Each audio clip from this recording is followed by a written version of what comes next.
Are you allergic to bobcats? I don't know. I haven't hung out with a ton of bobcats recently. I'd say I'm allergic to them because they're violent. I'm allergic to all claws. I'm allergic to most claws that end up under my skin. Welcome to Muttering Pines, the show where we fumble our way through the outdoors and try and do stuff with our hands. Hey, buddy. How the hell are you? Where's the Mr. Scott? I don't know. It's 1 minute past time to start, so sorry, Scott. Cheers. Cheers. He just texted. Be there soon, he says. Does he? Too late. Is my audio coming through okay, though? Crystal clear. Is it any clearer if I do this the whole time? It's sounds like a professional mic. Oh, it does now? It's amazing how much different it is just by moving it a couple inches. I don't want to hold it up here. There was some TikTok thing I saw where some kid was holding it like this, and I couldn't understand what the hell he was doing. That's too close. I could hear the globules inside your mouth. So yeah, I'll just sit here and I can do voiceover work. In a world where I have to hold my microphone so close to my mouth, I'm at risk of eating it, and it still sounded like shit. Wonderful. Do you remember that time Scott was on time? There was once. Oh, you know what? Look at that. As I live and breathe, here he is. The one, the only. Quad smasher. And that is the slowest acceptance to a meeting ever. Ever. Still waiting. Still waiting. Click the button on the left. Can you hear us? No, he's typing something into chat. Headphones. Sex headphones? Sex phones.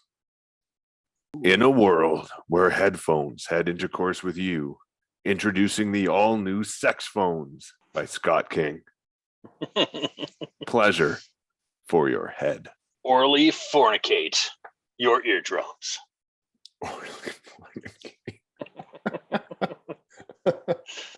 Fucking hell, Scott. I hear Scott clicking. The world's loudest mouse. Yeah, sorry about that, guys. Yeah, my headphones were just completely not connected there. Also, I had to quit my job there, so I'm a little late. All good. We weren't making fun of you. Oh, I could tell by the looks on your faces that you were making fun of me. I did though. I quit my job. You did not. I absolutely fucking did. Yeah. No. Yeah, I quit. I quit my job. Wow. Holy shit. Don't want to say this out loud, but you just bought a property, right? Well, funny you should mention that, Matt. So you just took on a massive debt load, and now today I was finally fed up, and I told my boss, I was like, I won't. I gotta quit. And he asked me to just think it over one more day. And so I messaged him back and I said, no, I've decided, and I'm just mad all the time, and it's not good for me. And I have to go. That was the last message I sent him. And I've had a letter on my desktop on my computer for, I don't know, most of my professional career. That's a resignation letter. I keep it all the time just to remind myself that I don't have to put up with stuff I don't want to put up with. And it was really weird to use it today. Yeah. Okay. Anyways, so that's enough about me. Yeah, I was going to say I have two things. One, if you're not angry anymore, you're not going to have any emotions. What other emotions do you have other than anger? You have one. That's your feeling. Wait, there are other things to feel? You're asking the wrong guy. But people have told me that there's things other than anger that you need to feel. I'm only aware of these other emotions because I have to sometimes write them into creative briefs. We want people to feel happy. And I'm like, I don't know what that means, but I guess people like it. It's a combination of sadness and alcohol. That's what makes you happy. So you do know what that's like, but you said you stopped drinking alcohol. So that's why you just don't understand what this happy thing is. You're right. I don't drink enough alcohol to be happy anymore. Yeah.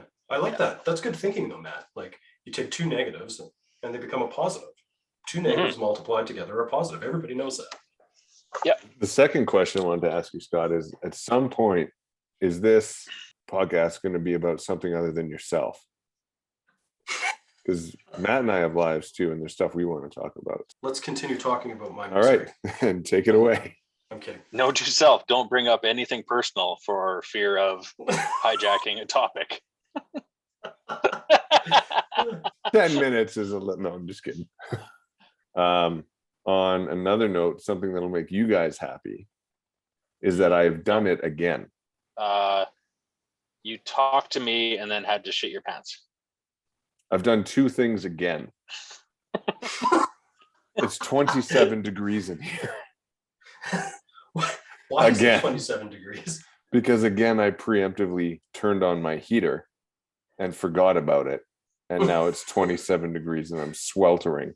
So that's just every week on the show. It's like, Every week I'm gonna sweat. I'm gonna be thinner every episode. So speaking of purchases, like the one you made, for everyone not listening, Scott, your purchase has gone through. You are going to be a landowner. Correct. I am going to be the owner of 160 acres of agricultural property near Rimbey, Alberta, kitty corner to a quarter section owned by you, Mr. Northcutt. And I'm interested to know that the last few times we've gone out and done our trip and gone ATVing, you've rented an ATV. Mm-hmm. Yeah. But now you have, like you said, 160 acres of, I don't want to say pristine. It's probably pristine now, but come your possession date, it's going to be smoldering wilderness. Yeah, because of the wasps and fire. Yeah. And are you considering purchasing an ATV? Well, I am considering that. Yeah. And you're right. I do rent every year. And every year the ATVs that they rent me are Hondas. And I think this year's was a Rubicon or something like that. It said on the front. Something like that. It was a 500, I think. It was a 500, yeah. And the 2 years before that was a 400 both times. And I found let's be honest, it's a 400 now. Yeah, fair enough. Yeah. I don't know if it's still working, but those quads I found, like they're good. I mean, for the most part, like besides the fact that I'm a terrible ATV driver, I was able to go most of the places that you guys were on those Polarises. You even went somewhere I didn't. Yeah, that's right. Into your back end. Yeah. Oh, you've been there before though. Yeah. Yeah, I'll tell you this. It wasn't that bent last time, Matt. I don't know what you did to him, but it was a little more forceful this time though. I'm very sorry about that. But yeah, I've rented for the last couple of years, and I found those to be perfectly good machines, but I don't really know anything about owning one. Like I don't know what it takes to maintain one. I don't know what you should look for if you're buying one used or new. I don't know anything about it. And now I have to go down that. And so luckily I have you two. Well, yeah. And like I personally have purchased two used. So quick recap, the first quad I bought was it was used, but it wasn't, I don't think it was terrible condition, but we never really got to find out because my first trip out with Matt, I did what I like to call like one of those moves you see skiers do in the Olympics where it's like a corkscrew. And so my quad went vertical in a twisting, thrashing motion and then proceeded to tumble down the hill behind me. Ouch. No, I jumped off and I just got to watch the shadow of it go past my head as all the fear came out my bum. The shadow of death. But it didn't look like much damage. But since then, whether it was just ill-maintained or things have happened to it during that incident, I have had to, Matt and I've had to rewire it at midnight up at the cabin. I think even in the rain, there's the ignition wire was frayed. So if I was driving straight or left, it was fine. But if I turned right, it would separate and the quad would shut off. And we were down in the woods, and the only way back to the cabin was mostly right turns.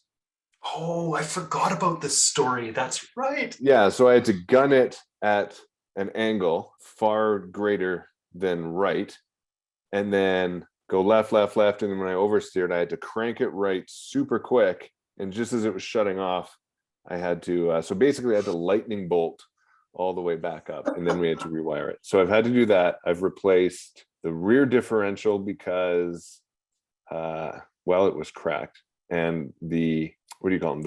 The axles wouldn't come out; they were fused. So I've replaced both rear axles, the rear differential.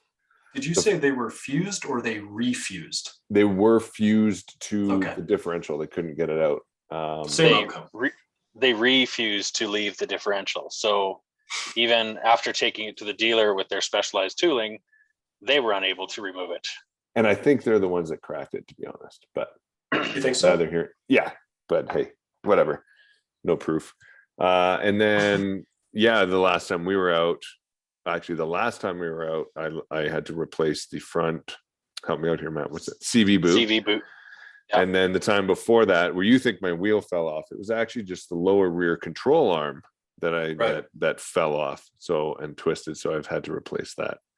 That CV boot was sitting out in our campsite, like the rubber for it, remember? Yep. And Alan was out there with us that year, rest his soul. And he picked it up. He's like, "Is this from your quad?" And I just assumed, because mine was the rental, it was from mine. And so we looked underneath, and mine didn't even have any of those little rubber coats for the CV joint. And I was like, "Oh, this is probably from Darren's then."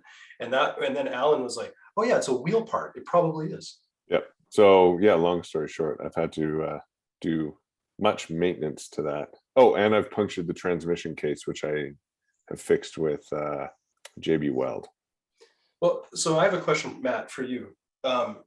If you were going to go out and buy a quad right now, would you go out looking for a new quad or a used quad, pretending that we weren't in the middle of a supply chain crisis? How much money do we have? Because I really enjoy new stuff, and if you buy a used ATV like Darren got on his first one, it could be a lemon, or could possibly be a lemon. So ATVs are expensive. Used ones are not as expensive, but right now the supply chain is causing used ones to be ridiculous. I would love to be able to afford a new one, but they're just crazy money. So I would probably go looking for a very low mileage used one, and then don't jump on the first thing you see. Like, look around for a while and get a bearing around you and see what's available. But if you had the means, you'd pick up a new one. Any particular reason? Mainly because then I know who drove it, I know who wrecked it, I know everything. There's no secrets. Are there Carfax reports for quads? No. Like, is there any sort of system like that for quads? I don't think so. Of course not, right? Well, and that's the thing, like with buying a used ATV, like sure, you buy a used car and that car could have been driven hard, right? And it could have been in a couple fender benders, but there's a way to find out if it was. An ATV, someone could have rolled that. There's no, like, ATVs are meant to be in more nefarious situations than cars are. So yes, like the risk of is a good word. Your risk on a used ATV is greater than buying a used car, I think, just because they're, as Matt said last weekend, a lot of them are driven hard and put away wet. The real problem with that one that I had this weekend was that the light bar was installed on two different peg holes, and so it was just like a 1/4 inch crooked, and neither Matt nor I could stand it. And it was driving me nuts the whole time. I didn't even it wasn't the burning oil that you could smell coming out. That didn't bother me at all. Yeah, because that didn't seem like it could be helped. But whoever put that light bar on, they were like, "This is fine." They said at the end of that. I couldn't believe it. Yeah, it was more than a 1/4 inch out. I was annoyed by looking at it that somebody put that little care to installing a light bar on a machine. Yeah, it's really irritating. I'm kind of annoyed you didn't use it. I did use it. The light bar? Yeah, I turned it on just after I ran into you to see how much damage I did. You couldn't see It- because you were still dealing with the whiplash. Yeah, like I was all foggy and yeah. So you thought you were seeing stars, and it turned out you were actually seeing the light from the light bar shining in your face. Not stars, light bars. So Scott, I will say your quad burning all that oil. It didn't bother you because you were driving it, but it sure did stink to drive behind it. Yeah, yeah, I bet. Yeah. It's a good thing I didn't have goggles. I would have been on front the whole time. Well, that's a good point. Like if you purchase an ATV used or not, it's not just an ATV you're purchasing, right? No, Like oh God, no. you need a helmet, Mhm. Goggles. recommend goggles. Yeah. Um, That's not, I don't think that's an option. When I rented, so for the viewers out there, when I rented that machine, I also rented a helmet and they asked me, do you want a pair of goggles? And I looked at them and I said, no, I don't think I'll need them. And it was the dumbest thing I said the whole weekend. And I said some really dumb shit. We've done most of our trips without goggles because they're inconvenient when you're going through the trees and popping your helmet on and off. But this time was needed with the dusty conditions. The road was gross. yeah. Oh, yeah. It was, And I mean, aside from like a helmet and goggles, like you're going to need, like you can't drive that ATV to where you want it to go. So you need No, to you need a transport trailer. it. So yeah, you either need a trailer or you need a truck and some ramps. Mhm. So it's not just about buying an ATV. There's a whole sort of accoutrement, a lifestyle, if you will. But yeah, so there's things to think about. It's not just the price of the ATV, right? so then there's the next part is if you live in the city, where are you going to store that thing? What are you going to do with that trailer? You're going to have to then rent a storage spot or know somebody that has a place you can tuck it away or put it in your garage. And what I'm always surprised at is when I put my quad in my garage, how extraordinarily large it is, or versus how small my garage is. It takes Mhm. up half of a bay, and it doesn't seem like it should. And then I don't Yeah. have a trailer, so I don't even know what you do with a trailer in the city. Can't leave it on the driveway. Yeah. In a double I did. garage, you wouldn't be able to fit a second car in. Like it's half a car. It is half a It's car, yeah, 4 feet by 7 feet, just about, right? Is that about? something like that. 4x6, yeah. Yeah. Arguably, double garages now, you can't fit two cars in anyways. So what else are you going to put in there? How do you lock it up? That's the cool part. You just don't. So quads are one of the easiest things to steal. It's amazing. Other than taking your key out, you have almost no recourse. I lost the key for my quad, and I thought I was boned. I thought I'd have to buy a whole new ignition module, and that is absolutely not the case. There's only like four or so keys out there for Polaris quads. Really? Yeah, I was really disheartened when I took it to the locksmith. She took the ignition module, looked inside the key tumbler, and read the number that was in there, and used her electronic key cutter to cut me the exact key from a digital file. And she's like, "Yeah, that's all it takes." Yeah, it was for $5. I had two keys. Wow. And it was two screws and a thumb nut or something like that to remove the ignition module. So if you want to steal it, all I got to do is take my ignition module and screw it into your quad. Like it's mindless. Oh my goodness. That's a genius idea. You should definitely edit that out so we can go Yeah. to crime. Good. Yeah. At our old place, I stored the trailer with a quad on it in the front on the driveway. And someone jammed a screwdriver into my ignition to try and, I don't know what they were going to do, drive it off the trailer. Like, I don't know what the fuck they were thinking, but. So if you're buying accoutrements like that, like for storage and safety, that's one side of it. But quads can be used for more than just tooling around in the bush, right? Like there's stuff you could do with them. Like, can you buy attachments for them, like blades and all that kind of jazz? Yeah, you can buy snow blades.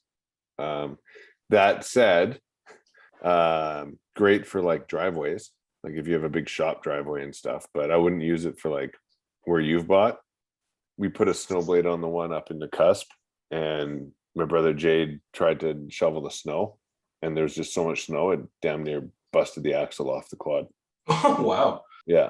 So I mean, snow blades are good if you want to clear like a large driveway in an acreage or something like that. But I That wouldn't doesn't use them have too for, much snow on it. Right. I wouldn't use them for the 2 feet of snow we get up at our places. The the quad that I rented this year had a winch on it, and the years previous to that, no winch. So is it pretty common for them to come with a winch, or do you have to buy one after? And like, how do winches work? Because they seem very useful, like for tying it down, for yanking out stumps, for straightening out cages, like all sorts of stuff. I think winches are added by the dealer only. I don't know if you can get them directly from, say, like Polaris. But I use my winch quite often, pretty much at least once on every trip.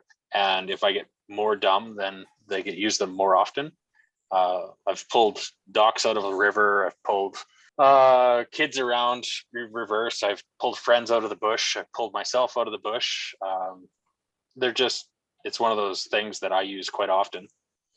I would just like to say this time you didn't get stuck, Matt.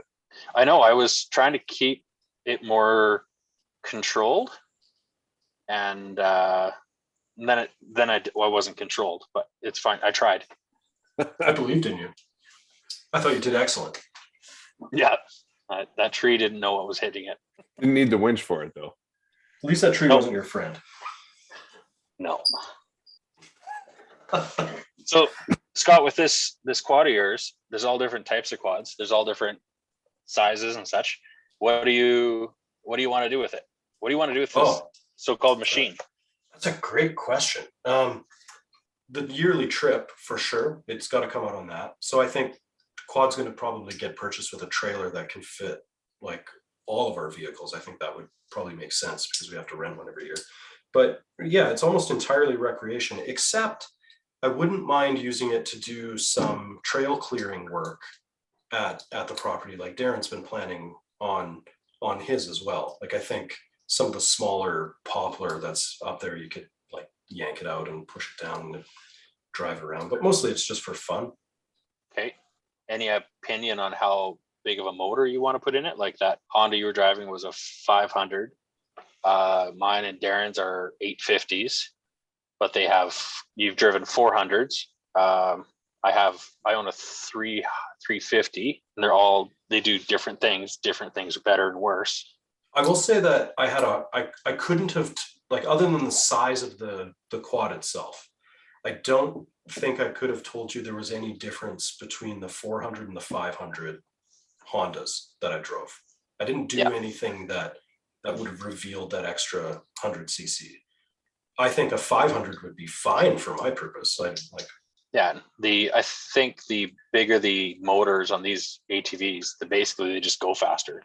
It's not that they have any more necessary power to do what you're talking about, like, run down saplings and stuff like that. They all have enough power for that. Just the that upper end jam. So yeah, your 400, you just choose a different gear and just give a little more throttle, but you'd perform the same.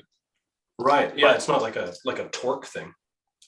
Yeah, there will be a little bit there, but you just choose a different gear, or give it a little more throttle. You can still do all that lower end work. You just won't be able to cruise down the highway at 100. Right. Yeah. That was something you said when we were out on the trip this past weekend, Matt. When we were talking about quads on there, you said the Polarises are belt driven, but the Hondas have a real transmission. Yeah. Do you want to explain that again? I thought it was interesting. Have you taken apart a snowmobile or driven a snowmobile? Yeah, and dirt bikes. Yeah. So a snowmobile basically would have two V belt clutches with a rubberized belt connecting the two. And as the engine spins faster, the clutch engages the belt, pushes it to the transmission, and then you can go forward.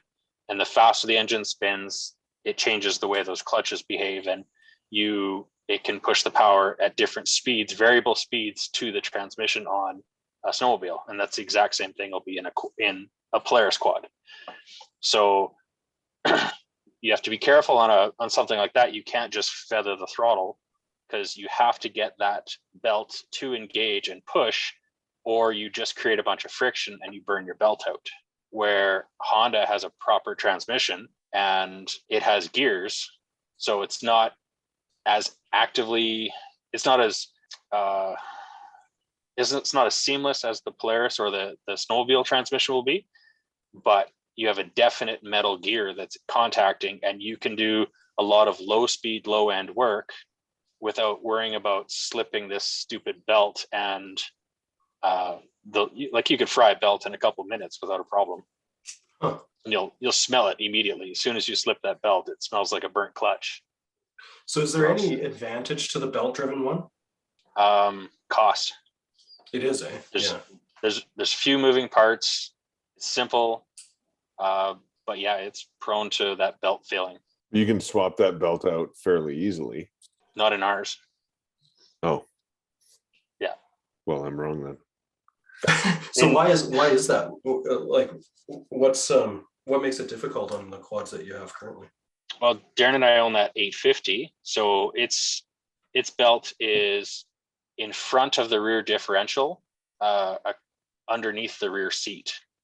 So in order to get to it, you have to pull an awful lot of stuff out, and I don't know how the hell people could possibly change it in the field. I changed it in my garage, and it took every combination of socket set with extensions and universal drives to get it apart. And I scratched the hell out of my hands getting in there to do it. I don't know how you do it in a field. To be fair, we could barely change the fluids without a fucking disaster, though. Yeah. Yeah. So there is that. The smaller, like I think at the 500 or the 700 Polaris, the old one like you have, Darren, its belt is on the outside. So you just pull a piece of plastic and it's right there. So that is super easy in those ones. But they turned the engine on this particular one we drive, and it's very inaccessible. So how often do you have to change the belt? There's probably a service interval in there, but I think you'll just start noticing that it'll start slipping on you. You'll notice performance changes, and one of the easiest ways to get back original performance would be to put a brand new belt on. So the pulley or the clutches are V-shaped. So as the belt wears, it gets narrower. And as it gets narrower, it goes deeper and deeper into the grooves, which just means you won't go as fast. So the V's start dropping down and down and down, and you just slow down. Wow. So just like we said last time, when you asked the question about when do you clean your chimney, and the answer was just before you have a chimney fire. You change your belt just before the belt goes. Yeah. T-minus belt going. T-minus belt going. Those belts are something like $120. $129 to be precise, because I bought one for Jade. Oh yeah. And I'm fairly sad that it didn't go, and he had in the field there. Yeah, I think when I've had a snowmobile belt go on me, and they go catastrophically. They just pop. So I've never had one go where it won't work, but doesn't destroy itself. There's a ton of things too, like with ATVs now, there are a lot more electrics in them, right? Like my 700 is an 04, and it's basically like 3 wires, and one of which was broken in the steering column. Yeah, one of which we've poorly fixed, and like a carburetor. Yeah. And then you're just running on combustion between your legs, and I feel there's something to be said about that. It's easy to fix if it's not all fused together.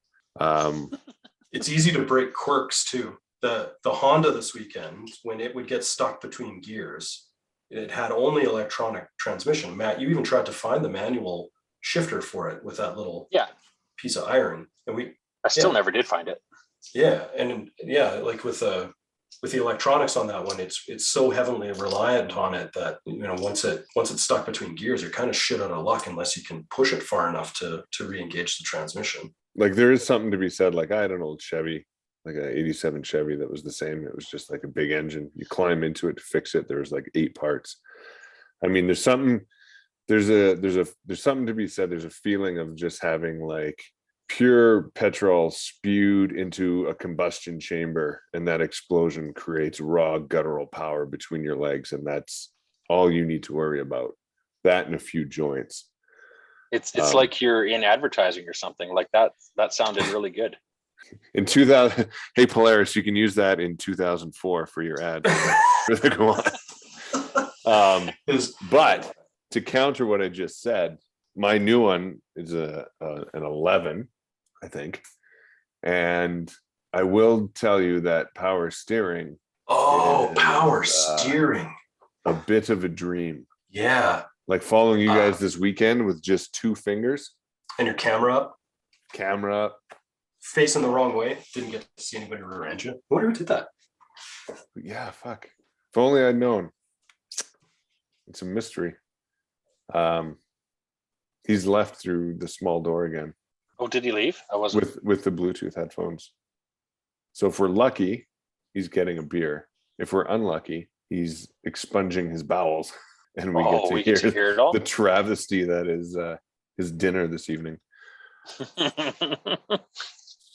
But yeah, I would say like power steering is super neat to have. I was quite jealous. My shoulders and upper back were quite stiff when I got home after the fact. I had no soreness from riding aside from my lower back, but that's 100% that guy's fault. Yeah. yeah, there's no effort. Like I didn't realize it. Like when I first got that machine and I took it up to the property, I mean, it's more effort to drive the 700 for sure, but it's fine, right? You don't notice it. And then the power steering, if you're not going through trails in the woods, you don't notice it as much. But like you just said, like this trip, your shoulders were sore because we're huffing through the woods, we're turning and backing up and winching and shit. Yeah, and being dumb, definitely dumb. And I was not sore at all because it was no effort to turn my handlebars and just turn around. Like I said, it was all one-handed half the time. So I would say if you can get a machine that has power steering and then everything else is just raw combustion, I would do that. But that doesn't exist. So no. So time will tell to see how long power steering, the mechanisms and stuff live up for and last. But I don't think if you had a choice, you'd buy another quad without it. I figured like when I rode it, it was such a game changer that I almost bought one with it just to have it. Yeah. Does the steering not work on a power steering quad if the power steering fails? Like it doesn't. No, just it's still manual, just like it would be if it wasn't power steering. Okay. So it's not like the power steering goes and now you're stuck with a quad that doesn't turn. No, and it's not gonna like bind and toss you over the bars or anything like that. But well, that's an operator issue. We should definitely keep that sound clip for next year when your power steering binds up and you go over the handlebars, and we could play that just before we play the clip of your probably death. I don't know how we're going to preemptively set up a camera at the bottom of the cliff when the quad throws you off at the top and we get to catch your ragdoll body going down. Well, just have to do some due diligence, pre-map the trails and set cameras at the bottom of every cliff. And then inevitably you'll get something. Matt, this is an easy fix, buddy. If Darren goes over the cliff and is dead, we'll just winch him back up and do it again. Get the camera ready, throw him over the edge and film it. You have my permission. You can capitalize. You know what? Seconded. If I ever die on a quad trip, you can do whatever you want with my body to make a great show. Oh man, what kind of show are we talking about? Because there's lots of different types of shows out there now. There's definitely a plan B in there, isn't there, Matt? Matt, is that raccoon skin in your office? That is a... Was a bobcat. That is a bobcat. Yeah. A guy I know, a trapper, he gave it to me. And so I have it hanging on the wall. It's fucking awesome. It's very soft. Kitty cat. It is. You can pet it like a kitty. It was a kitten. Best kind of cat in my mind. You're allergic to them. Are you allergic to bobcats? Like if you go to Matt's house and I don't know. I haven't like hung out with a ton of bobcats recently. A little on the scratchy side. There's a family of 5 bobcats living in my neighborhood right now. I'd say I'm allergic to them because they're violent. So I'm allergic to all claws. I'm allergic to most claws that end up under my skin. I have a question actually for Matt, because I don't know anything about this. I have two Polaris.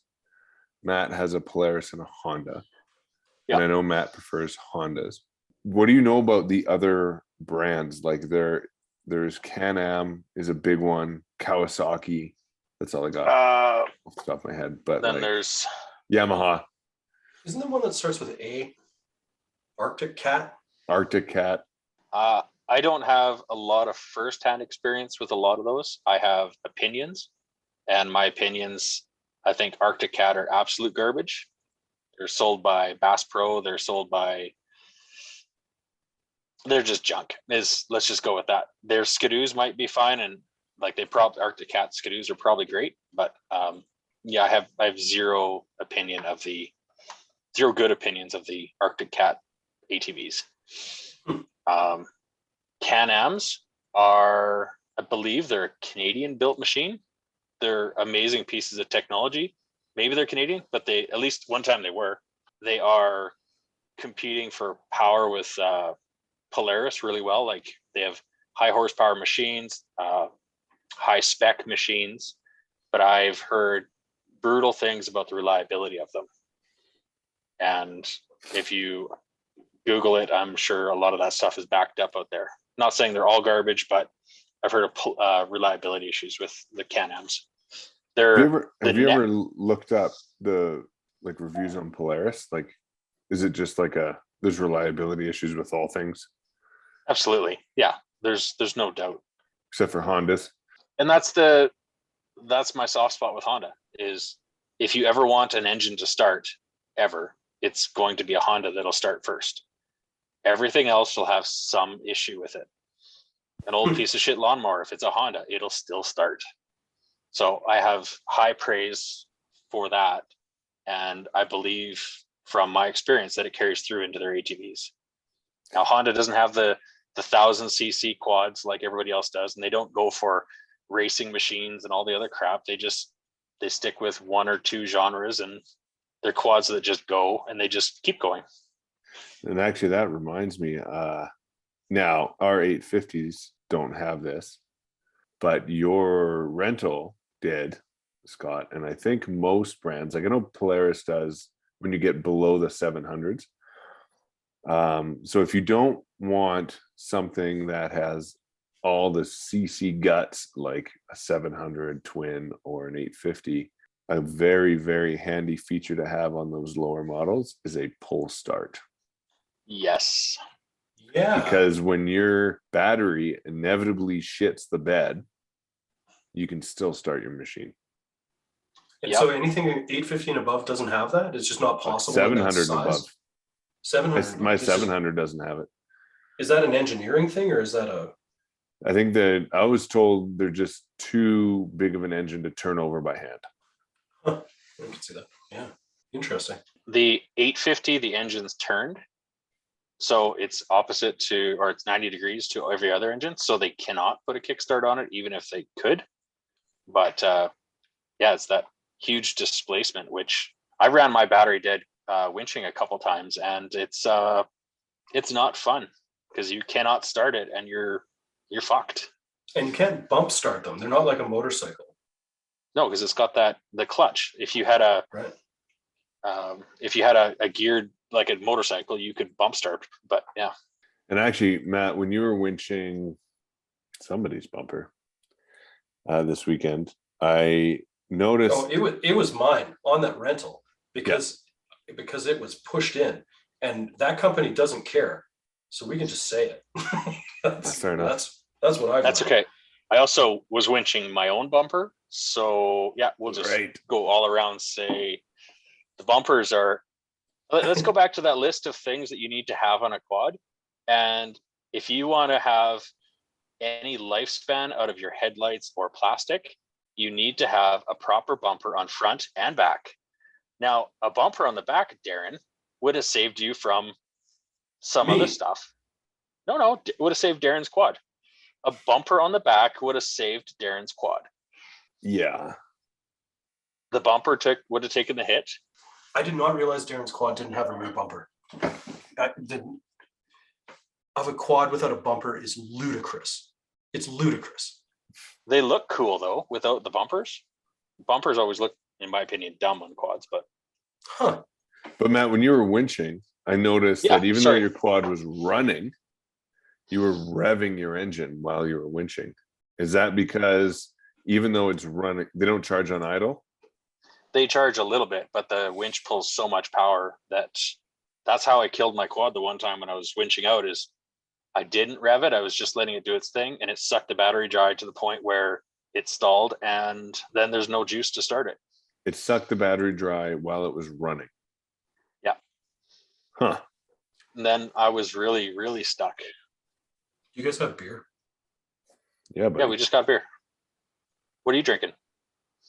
Tonight I'm drinking Phillips Blue Buck. that's what you were drinking last time. It's because it's all I have beside the non-alcoholic beer in my fridge. Good choice. It's a good beer. It is a good beer. You know what else is a good beer? Pabst Blue Ribbon. I'm also drinking PBR. Okay, Matt, your quad has a bumper on the back. Going back to the bumper thing, because now I'm thinking Yeah. about damage to mine. Yeah.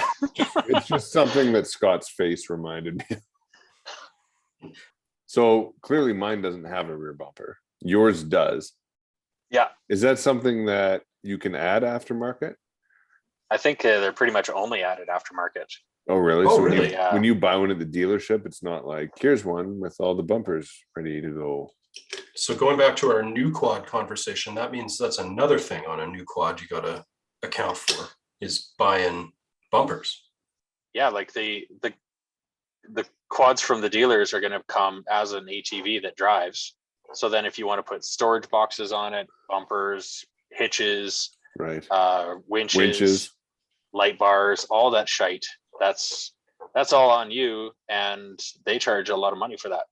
I don't know how it works. I've never bought a new ATV, but my father-in-law is buying I guess it's a UTV, like a Razor, a Polaris Razor.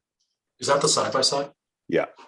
Yeah. And basically it reminded me of like a long time ago when my dad drank the Kool-Aid and bought a Saturn. It was like, hey, a Razor is X amount of money. And then you go there and it's like, what do you want with your Razor? It's like, oh, well, what do you mean? It's like, oh, would you like doors? Yeah. Would you like a roof? Yeah. A windshield? Yeah. Gas pedals? Uh-huh. And then it's basically just like a raw machine, and everything that you see when you see someone have like a Razor, like 33% of that machine is add-ons. Yeah, they've done a great job at marketing it. All the stuff that goes inside of it. There's cool options you can get inside.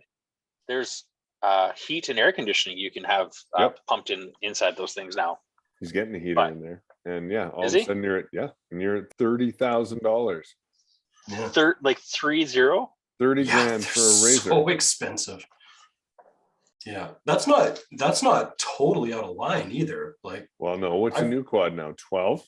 Like a quad. yeah, And that's before adding like a winch and a bumper and the side-by-sides have been in that price range since before the supply chain problem. Like we saw one priced out. Am I saying this right? Is it Kubota? Is that Kubota? Kubota? Yep. Mm-hmm. Yeah, one of those is like 24 grand base price. So that doesn't surprise me at all. That 30 seems like not bad if you got gas pedals with it. I remember my family bought a car new for $10,000. I know, that's the thing that drives me crazy about it. I look at that and I look at a Honda Civic and I'm like, could I just put bigger tires on a Civic? Well, this goes back to the tracker. Go get a tracker. Oh, go get a tracker. Yeah. Okay. So I have a question about these though. The side-by-sides. Why are side-by-sides? Why? Why is life? Why are side-by-side? I don't understand why are side-by-side. Like the quad, I can understand. The quad, like we were talking about this when we were out on the trip this weekend. There's almost nowhere I can go that a quad cannot. It's astonishing the places that they can get to, the hills they can get up, the shit they can get over, even a cheap one. It's amazing. A side-by-side, doesn't seem to have that same versatility. So what is its purpose? Like Yeah. the quad looked like it was a farm vehicle that became a fun thing to drive. And I have to assume that the side-by-side is the same thing, a farm vehicle that has become a recreational vehicle. I don't know the history. I don't think you're wrong. In terms of versatility, yes and no, depends on the side-by-side. The one my father-in-law is getting has a 50-inch wheel span, I guess. I don't know, it's width, it's 50 inches wide, which is, if you know the width of a quad, not much wider. No, it's only 2 inches wider. So like width-wise, I can go through the same shit we go through. That said, it is not 6.5 feet long, it's 10 feet long. So your maneuverability on turns is definitely a little more limited. But I think there's advantages, like you can legally have somebody with you. That's a good point. You're covered from stuff like branches hitting you. You have a steering wheel as opposed to handlebars. And I think like side-by-sides now, like the Razor anyway, their main purpose is racing. Like people go on trails and they just hammer at like 100 kilometers an hour. I see. So the one my father-in-law has like a box on the back. Like it's That's like sort of like a tiny Ranger Yeah. or a John Deere Gator. Yes. Yeah, it's a lot like that. Yeah. So those are cool if you have a farm.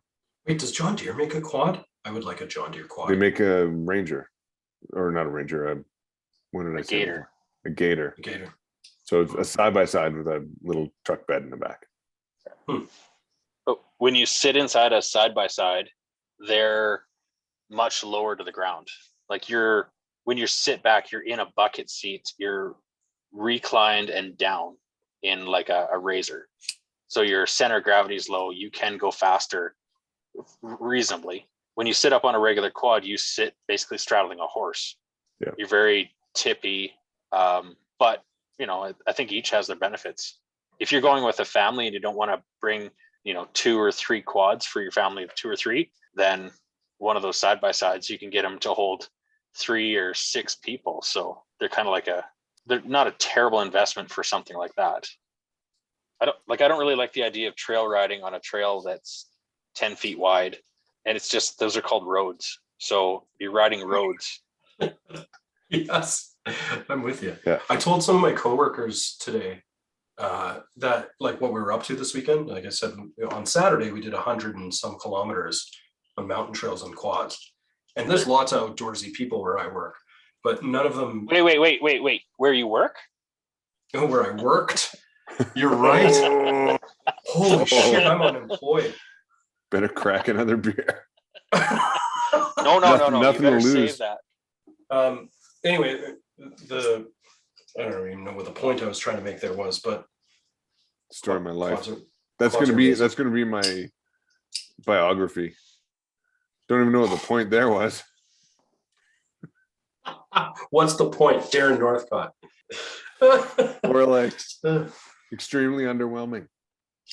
So Scott, what are you going to be in the market for then? For new, used, idea on used. brand? Do you care? Used for sure. It has to be used. I think I'm going to take your advice and take a Honda. And here's the reason. My purchase isn't going to be just my purchase. It's also going to be shared with the other family that is on that property. You're gonna want 2. I eventually will want 2 for sure.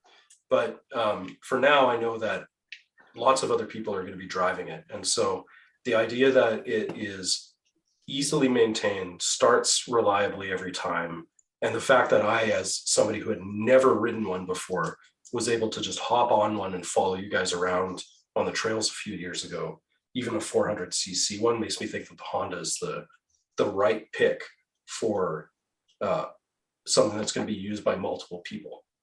And on top of that, I might even maintain it, unlike the place I rent from.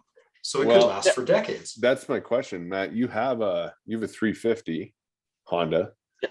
How is maintaining it compared to, or any different than, our Polaris? Like we just drained my Polaris and did the full fluid maintenance on it. Is it any different for the Honda? Easier? It's the same? It still has front, rear diffs, an engine, transmission. It still has front, rear diffs, an engine, transmission. It still has 4 transmissions. and so you still have all those fluids. But that Honda is the 2003. Anyway, it just takes like regular oil that you buy at Canadian Tire. I don't have to buy Honda oil. I don't have to buy like $25 drive differential fluid for the angle gear in the front right corner of it. Like, so it's cheaper to maintain because it's just simple. It just takes gear oil and engine oil, like 1540 or whatever. I have to look it up. I don't remember. Just regular old stuff. So for that, mindless. Interesting. It's because it burns easier, right, Scott? Yeah, that's right. Yeah, that's the best burning. The nice, sweet, light crude oil in there, and she just comes out the tailpipe. And It's easier on the face of the people behind you. Just the light spattering of Canadian Tire oil as opposed to the posh Polaris oil. with a custom premium. royal purple hue. So it's like getting hit in the face by Cupid zirconias instead of actual diamonds. Oh yeah. So we've talked a lot about like practicality when it comes to quad owning and quad running, like which one's easy to maintain, which one's reliable, and all that sort of stuff. Which quad is the like powerhouse? Which is the one that is like you get on that when you want to go fast, and it maybe isn't reliable, it maybe isn't even that good a piece of equipment, but Lord, does it go? Is there one of those? That's the one you want to get on and go fast, is the unreliable. Well, I mean, sure. I'd say Can-Am probably, wouldn't it be? Yeah, like Can-Am, or now I think it's this year or last year, Polaris came out with 1,000cc quad, which Can-Am had for a little bit, I think. Might be wrong. 1,000 cc's.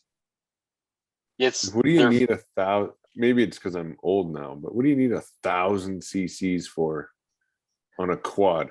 Like that's just an extra 150 cc's straight to fucking quadriplegic zone. Putting the quad in quadriplegic? Putting the quad in quadriplegic. There it is. Have you guys looked up any of the new side-by-side stuff from Polaris or Can-Am? No. For like just sales brochures? Did you not listen to anything I've been saying for the last 15 minutes about side-by-side from Polaris? No. What? Wasn't listening. Don't care. That's also going to be the title of my biography. Wasn't listening, don't care. They've upsized the engines again in the new side-by-sides. Those, I don't know what they call them for their like their Baja style ones that are the size of cars or small trucks. Those are like 50 grand, eh?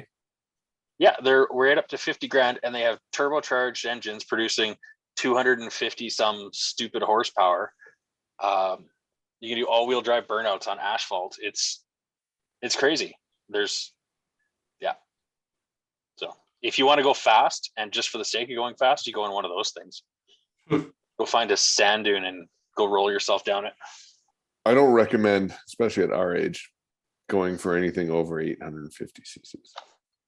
Especially if at some point you're going to pass this down to like your kids and be like, hey, learn to ride this. Oh God, you're dead.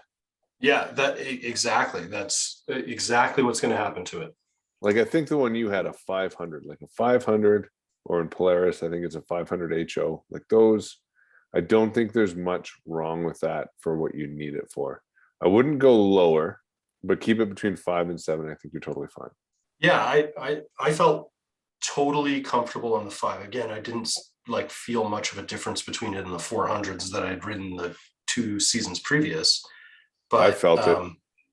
Thanks. Well played. That's you guys mentioned this earlier, storage boxes. So you guys have boxes on your quads. Tell me about that. Like, do you buy those as an accessory? Do you build them? Like, you built one, Darren. Yes. All of You can obviously get Polaris branded ones. Like Matt, I don't know if yours is. My front one is Polaris branded. So is my front one. That's the one that's built into the chassis type. You get that one from Polaris. That's a freebie. No. you add that. So if you get the one from Polaris, it's a hard chunk of plastic. So then if you want that plastic to then be a flip up box, then you pay more money. Yeah, free with extra money. Free, there you go. Sorry. I didn't understand what you meant. Free with donation. Yeah, or you can buy like aftermarket, those rear storage boxes that double as a seat back are out there. And those are super handy to put like the stuff you'd need, like a shovel and tools and lunch. But yeah, you can buy any assortment of attachment. Like you can get cloth bags for the back of your ATV, you can get gun boots, gun racks for the front, which I don't recommend. They don't really work. They're not as good as they seem, are they? No, because like, what's your quad? 48 inches wide? No gun's 48 inches wide, so it sticks out. Yeah, just my 22. My 22 is the only one. You clip a branch, and then it's busted, and it's a waste of whatever, $200 or whatever you paid for that. Yeah. So, yeah, there's a variety of stuff you can get for it. Like I said, it's not just the quad you're buying; it's the everything that goes with it. I have a question for you guys. Do you want to know the story of Can-Am? Because you were right, by the way. Were you looking it up right now? I did earlier. Yeah, I just quickly looked it up. Okay, so here's the deal. Can-Am is in fact a Canadian company. The only reason I can tell it's a Canadian company is because it is part of Bombardier, which is a famous Canadian company. Is it Bombardier or Bombardier? Oh yeah, pardon me. It's Bombardier. I'm from Manitoba, so we still call it Bombardier. Bombardier. Bombardier. Yeah, that's right. Sorry, like continue. Portage La Prairie is where one of my cousins lives. It is not pronounced that way. Anyway, so Can-Am was started during the Second World War, if you can believe it. And it was originally called Bombardier Recreational Products, or BRP, and it focused on snowmobiles, but then it started expanding its offering. And so it's now looks like it's headed out of the United States, but yeah, so it is a Canadian company. It is a fucking terrible.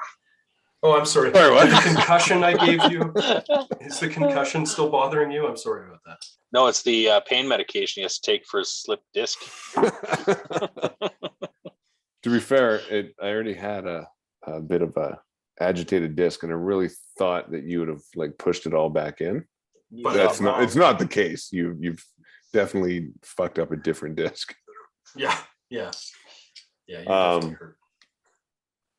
I didn't realize they were part of Bombardier. Bombardier? Yeah, just say it wrong. Just say it wrong. Bombardier. Well, so here you go. Without getting too much on a tangent, if you want to get a real ATV, get an Argo. Six wheels. An Argo it's a boat with wheels sticking out the side. It's amphibious. You can take it in the water. I know that thing. Like a top speed of 4. Yeah. But who cares if you can head to the water and go? Yeah, not going to rear end me in the water. Well, so Scott, do you remember the last trip we were out? You rear-ended me. Yes, I do remember that. Yeah, with the 400.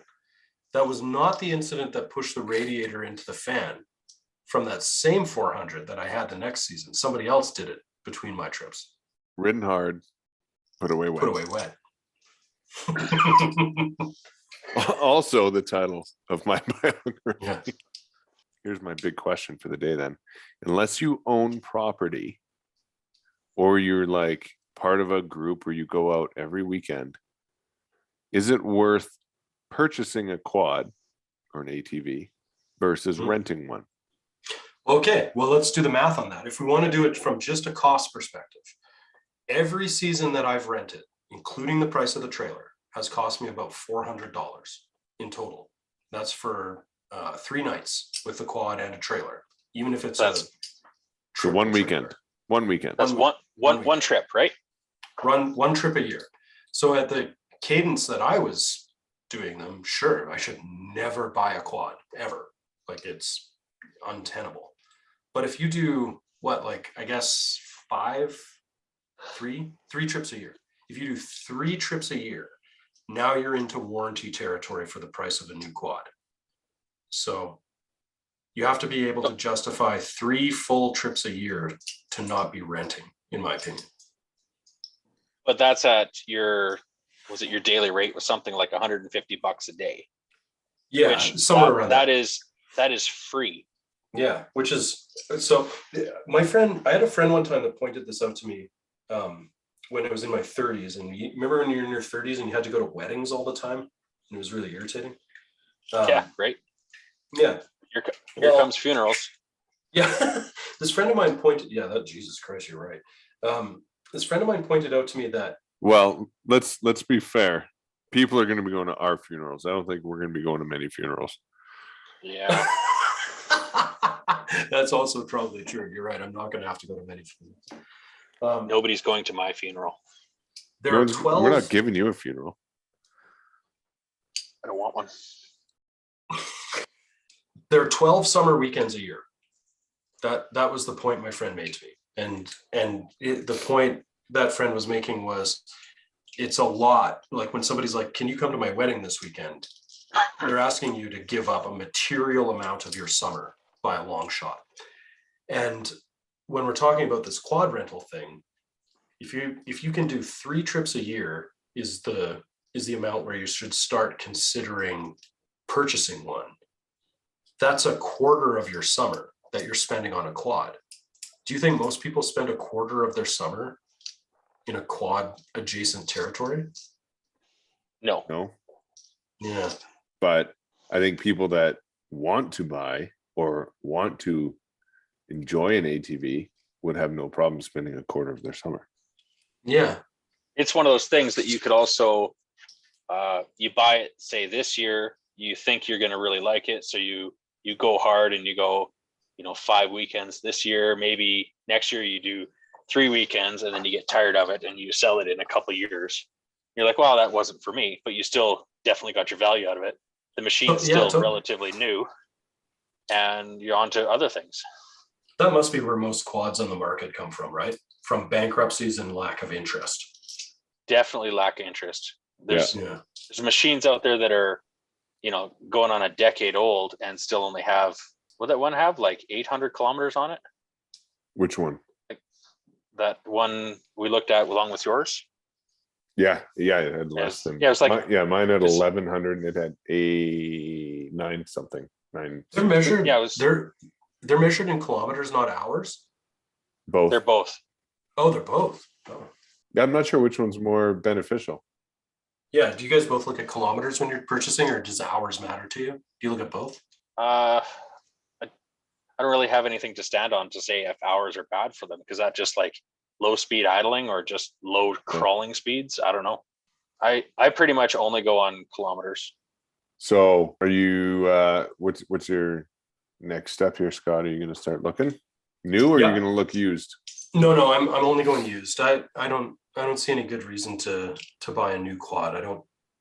I'm not into it enough to justify the cost of that. That's the simple truth of it. I'll go tool it around the property a little bit, a few weekends a year, and then that trip with you guys, and that's it. What I'm actually more apt to spend money on is the trailer, and that it has a little bit of storage on it, because I noticed we spend a lot of time trying to strap down stuff at the front of the trailer, and having like a box on the trailer be useful. So long story short is, I'm going to buy a used quad. It's probably going to be as like close to cheap as I can do it. And I'm going to slightly overspend on the trailer, because I would rather have a good one of those for the rest of existence, for the next 4 years that I live before I finally perish On that quad. Probably some retribution from you, because you seem real mad about me rear-ending you. In his defense, I understand. As somebody who has also been rear-ended by Scott King. Like, to clear it up, like for you, it won't be retribution for me, because I'll have succumbed to my injuries from that incident and I'll be dead. You think maybe the reason you're so hot right now isn't because the temperature's up in there, but because you have internal bleeding? No, it has nothing to do with the temperature. The back thing is the reason I can't feel my penis right now. Oh, So Matt favors Hondas. You are looking for a Honda. well, I'm pro Honda. I mean, I've like ridden Hondas and they've been great. Person I know that knows the most about them recommends them. You guys both drive Polarises and you seem like assholes. So yeah. Not, I'm going with Honda. not entirely untrue. Yeah. I think the key here is that there's an opportunity. Honda is coming out with anything new that they want to see test driven for 0 viewers. You know, I was just going to say, there's a real advertising opportunity that you should jump on, Honda. who are you talking to, Darren? There's Yeah, nobody you're talking to. I like to call them ghost listeners. That's funny. Okay, so what did we learn? I learned that I'm allergic to bobcat claws. I learned that Scott is unemployed.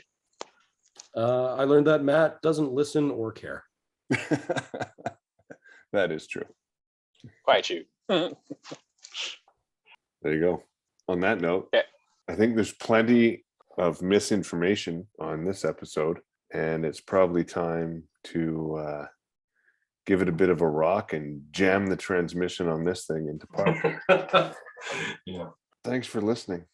Nobody. Good night, nobody. Hey, nobody. Don't forget to stalk us on YouTube, Instagram, and wherever you listen to your favorite podcasts. The information and opinions within this broadcast are those solely of 3 guys who barely know how to tie their shoes, let alone do anything functional in the real world. They are not to be taken as advice or as actual instruction on how to do anything we've mentioned ever. That is the end of this disclaimer.